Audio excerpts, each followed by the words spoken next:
Jeremy, when did you realize what your sole purpose was? You're sitting there, you're struggling, you're grinding, you're on Wall Street, you sounding like a New Yorker. Your Kentucky friends are probably making fun of you, going, "What happened, bro? I lost you." You're in New York and you're struggling. When you figured to yourself, "This is not what I want to do. This is what is my sole purpose?" More or less. When did you realize what your sole purpose was? Two things. So because I was turning water into wine, that's why I changed my accent. I literally thought that maybe they thought my ideas, they couldn't hear my ideas through my accent. So that's why I morphed my components. So that piece came to me like, listen, I need to do something. But that's when I founded Delk Enterprises. Because like, hey, let me start this as a side hustle. And I started developing real estate, right? Because now I could take some money, because I was making good money, but not New York developer money yet.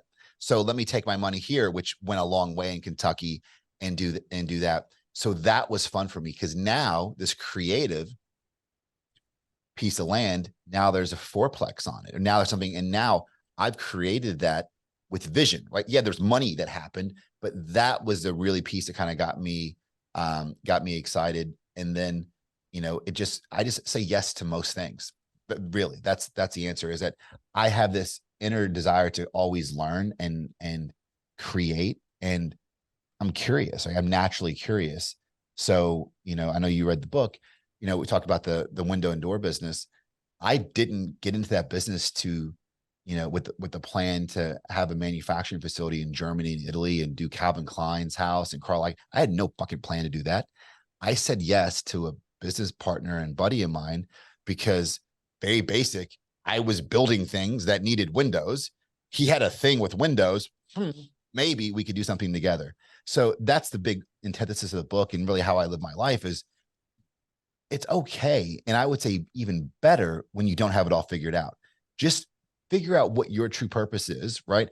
What is that drives you, and just go towards it. Not worry about, the thing. Because most people say, "Oh, well, I just want to save the manatees," or "I want to make a lot of money," or "I want to go start my own business because I want to be an entrepreneur." That's all bullshit, right? And there's layers to that, but those are like, symptoms of what you want.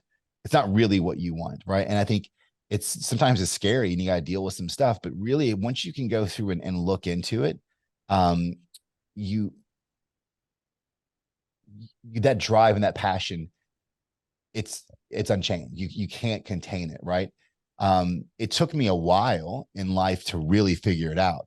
I augmented, and we talked a little bit, offline about transactions versus buy and hold.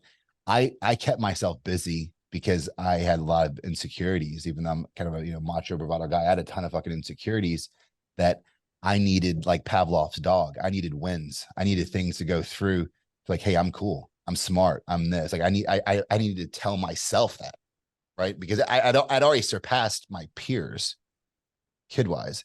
This was all for me, right? So my drive was just to feed the insecurities that I had, right, that I wasn't happy with. So it was in my 30s and probably 400 grand worth of fucking therapy that I really figured out my true purpose.